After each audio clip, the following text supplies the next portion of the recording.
Hi, everyone. It's Tanya Hertz here. I'm the Executive Director of the Rec Innovation Lab, also Associate Professor of Entrepreneurship at San Diego Miramar College and also at San Diego State University. And I'm going to be talking to you today a little bit about what I mean by media in LinkedIn and how you can include media as a sample of your work as proof, as your way of showing that what you say is true, showing rather than telling. So let's go ahead and take a look at what I'm talking about here.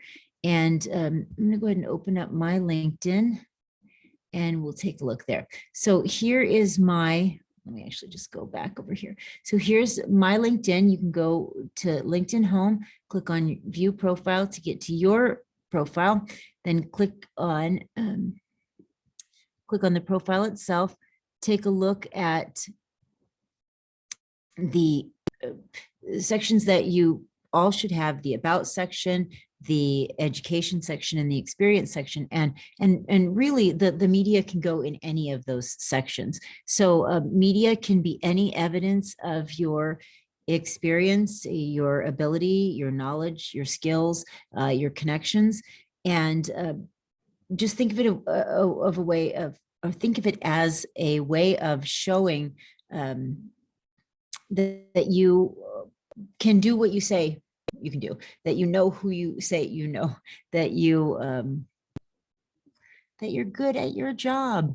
So what I'm doing here is I'm going to show you how to add one to one of my experience sections. For experience, this could be an article that you wrote, an article that you're mentioned in, or that you are in some way connected with. It can be a blog post. It can be a video. It can be, if you're an entrepreneur, this is a great place to put your elevator pitch video, or if you have a sizzle reel or commercial. And so you'll go into the job itself. Go ahead and click on the pencil for editing. Go ahead and scroll down to the very end where it says add media. So again, any external document, photo, site, video, presentation. For the education section, this might be a project that you worked on that you're particularly proud of. Click on add media. Add the link to the media, and a link is better. And a video is the absolute you have the highest probability of people actually clicking on you and on your material when it has high multimodal content like video. So video is the best way to do this.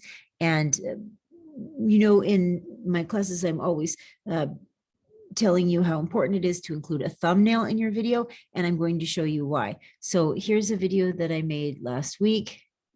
So just go ahead and share it. You don't need to embed it. You can just do the standard share. So copy that link right there.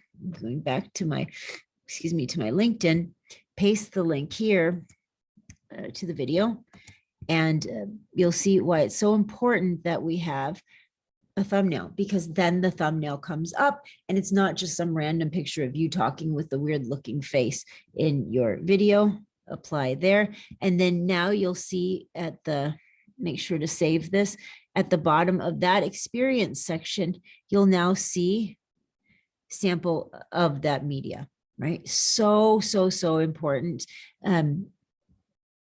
You can see these are some older articles. This one was, I wrote an article with Forbes, or for Forbes, and then this one was, I think it was, oh gosh, what's that? San Diego Business Journal.